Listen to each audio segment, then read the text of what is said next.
Seminar nasional kan pasti dia dihadirin oleh peserta-peserta kan, terus juga ada lomba-lomba yang menjelasin tadi itu pasti banyak pesertanya. Yang mana kalau tujuan awalnya peserta itu kami mau mengambil peserta dari skala nasional. Tadi ada Bang Samuel tentang seminar nasional ya. Ya. Boleh tau nggak Bang, waktu itu pembicaranya siapa? Pembicara di seminar nasional kemarin itu untuk keynote speaker-nya itu ada.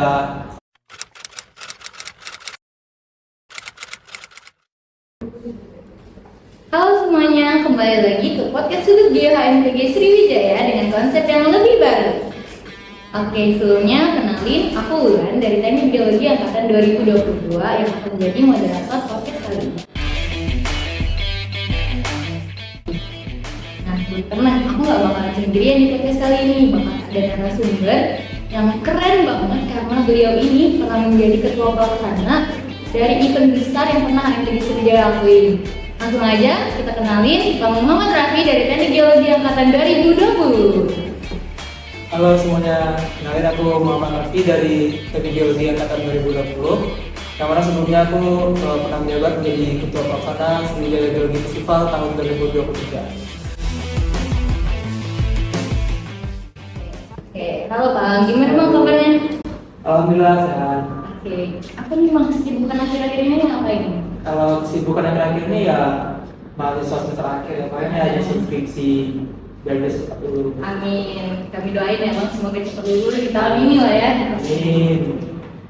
Ngomong-ngomong tentang Marafi nih, pasti identik banget tentang SGF Bang. Karena kan Abang jadi ketua pelaksana SGF 2023. Waktu itu gimana sih Bang perasaan Abang waktu kepilih jadi ketua pelaksana? Kalau perasaan waktu kepilih jadi ketua pelaksana itu pasti rasanya cemas ada, senang ada, bangga juga ada ya. Yang paling penting itu karena jadi ketua pelaksana itu megang tanggung jawab yang cukup besar juga. Sulit nggak Bang jadi ketua pelaksana waktu itu?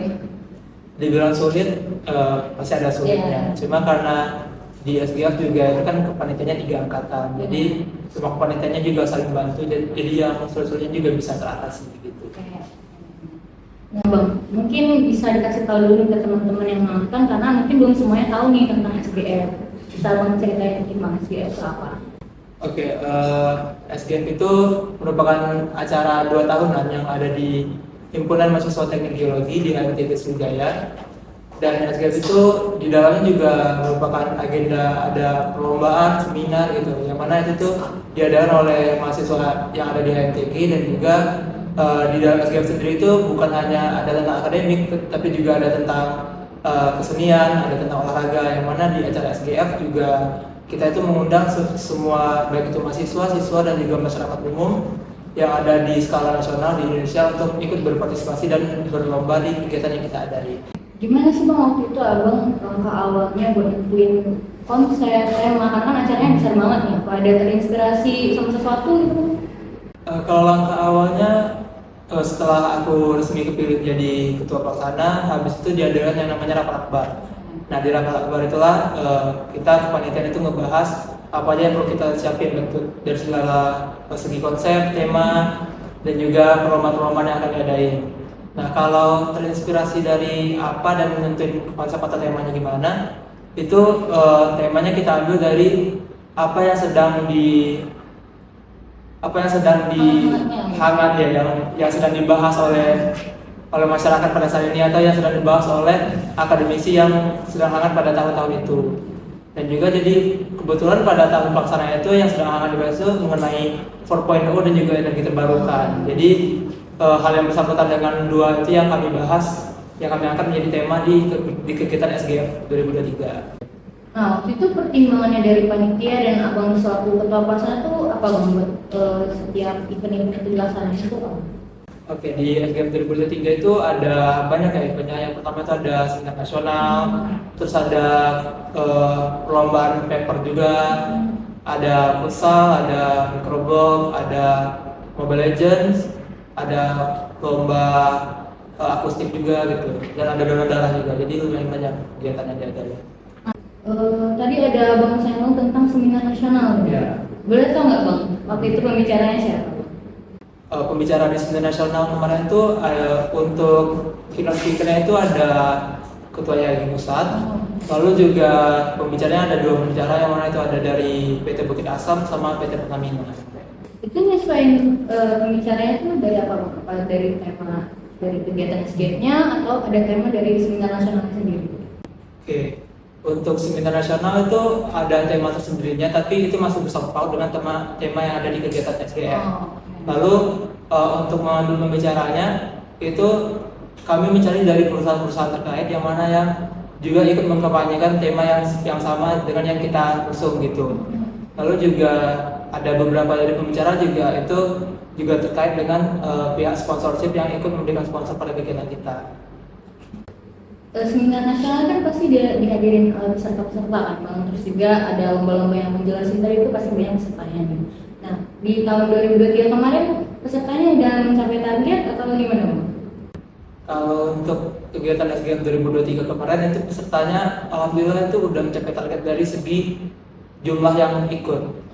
Tapi untuk peserta SGF 2023 itu belum mencapai target dari tujuan yang sebenarnya mau kita usung.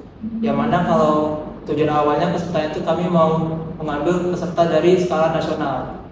Tapi kebanyakan peserta yang ikut kemarin itu masih dari skala regional atau di sekitaran Sumatera Selatan. Gitu. Berarti nggak seluruh lombanya mencakup untuk skala nasional ya? SGF ini kan satu event yang besar nih, nggak mungkin persiapannya cuma 1 bulan, 2 bulan, pasti butuh persiapan yang cukup panjang. Jadi berapa lama dan dari kapan Bang persiapan SGF 2023 kemarin? Kalau kita bahas tentang persiapannya sih ya, karena SGF ini kan kegiatan yang cukup besar ya. Jadi kalau dihitung waktu persiapan, kalau dihitung dari awal aku bisa jadi ketua pelaksana sampai pelaksananya itu kan kurang lebih itu makan waktu selama 1 tahun. Karena dari aku menjadi ketua pelaksana sampai pelaksanaan itu dari Oktober 2022 sampai ke September 2023. Jadi kurang lebih selama 1 tahun lah persiapannya. SGF skala yang besar nih, pasti nggak luput dari adanya sponsorship. Nah, boleh kali Bang di-spill dikit sponsor kemarin tuh dapatnya berapa Bang? Untuk pendapatan dari sponsor kemarin tuh kami dapat 150 juta. Oke, lumayan Lumayan besar. Cara waktu itu nanti perusahaan-perusahaan apa yang mau ditargetin buat jadi sponsor tuh apa Bang? Apa udah ada gambaran perusahaan tertentu atau gimana Bang? Targetan perusahaan yang mau dijadikan untuk mengajukan sponsor itu biasanya dilihat dari berhubungan dengan tema yang kita angkat. Biasanya perusahaan-perusahaan yang mau memberikan sponsor pasti dia juga melihat isi kegiatan kita, kegiatannya gimana, terus kita itu tujuan kegiatannya apa. Jadi kita juga harus menyesuaikan isi kegiatan dan tujuan kegiatan kita dengan perusahaan yang akan mengisi sponsor di kegiatan kita. Itu sih. Jadi rata-rata perusahaan yang kami targetin kemarin itu berupa perusahaan-perusahaan yang dari segi pertambangan, yang mana itu juga berhubung dengan tema energi terbarukan yang kita angkat. Ya, jadi sponsornya juga butuh benefit lah Bang ya. Nah kalau setelah Abang menjalani kegiatan SGF kemarin dan ada menggait banyak sponsor, ada nggak saran menurut Abang sebenarnya kapan sih waktu yang tepat untuk menghubungi perusahaan itu untuk kita mengajukan sponsorship gitu Bang?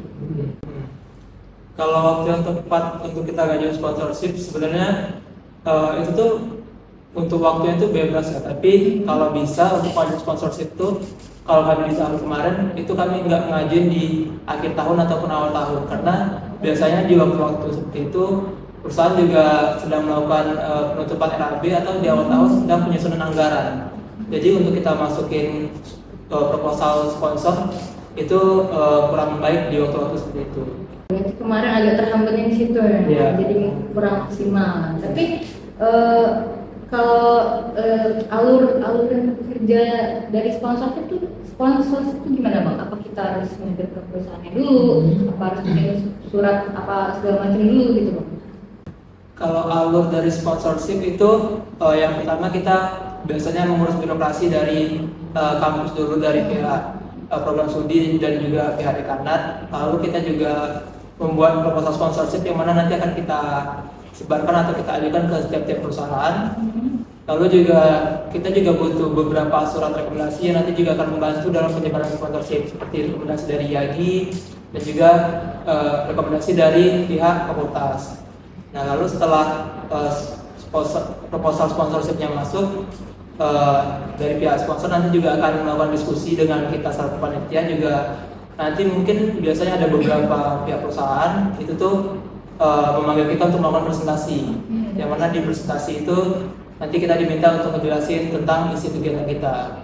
Lalu kalau pihak perusahaan dan pihak panitia juga udah sepakat, nanti akan dilakukan due diligence dan juga akan dilakukan penandatanganan MOU seperti itu. Nah tadi abang ada nyenggol tentang presentasi nih, Mas. Berarti abang pernah melakukan presentasi di hadapan perusahaan. Ada nggak bang? Boleh bagi tips and triknya gitu ke kayak mana sih presentasi yang baik dan bagusnya ke depan perusahaan gitu. Oke. Sebenarnya presentasi yang baik di depan perusahaan itu tuh kita juga harus tahu, pertama kita harus tahu isi yang kita presentasiin. Yang mana dari pihak perusahaan tentunya itu udah berbeda dari tingkat yang biasa kita lakukan saat presentasi di perkuliahan. Dan juga kalau presentasi dengan pihak perusahaan itu tuh yang pertama tipsnya ya tujuan kita harus jelas kita sampaikan pada saat presentasi. Terus juga yang kedua dalam isi presentasinya juga nggak usah bertele-tele tapi jelas dari segi tujuannya apa, terus kegiatan kita butuh dana berapa, terus benefit yang paling penting itu benefit yang didapat perusahaan itu apa, itu juga harus kita jelaskan di presentasi karena itu yang paling dicari oleh perusahaan dalam mengajukan sponsor seperti itu. Banyak banget nih saran-saran dari Bang Raffi tentang SGF kemarin. Terus mungkin terakhir nih Bang, pesan dan harapan Abang untuk SGF 2025 yang akan diadakan tahun depan.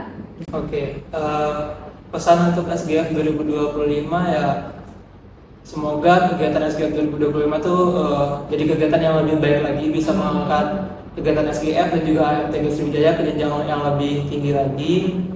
Dan juga semoga di SGF 2025 bisa mencapai target-target yang sebelumnya belum bisa dicapai oleh SGF sebelumnya. Oh ya, buat teman-teman semua jangan lupa untuk ikutan nanti kegiatan SGF selanjutnya di 2025 yang mana untuk kegiatan SGF 2025 itu pasti nanti kegiatannya akan lebih seru dan lebih banyak lagi. Bener banget Bang Raffi, bakalan ada event-event baru yang lebih asik dan lebih seru lah, dan juga bisa diikutin dari jenjang SMA, mahasiswa-mahasiswi, bahkan masyarakat umum pun bisa ikutan. Jadi jangan lupa buat datang ke Sriwijaya Gallery Festival tahun 2025 tahun depan. Oke teman-teman, sampai sini aja podcast Sudut Geo HMTG Sriwijaya episode ke-7. Sampai jumpa pada podcast Sudut Geo berikutnya. Dadah!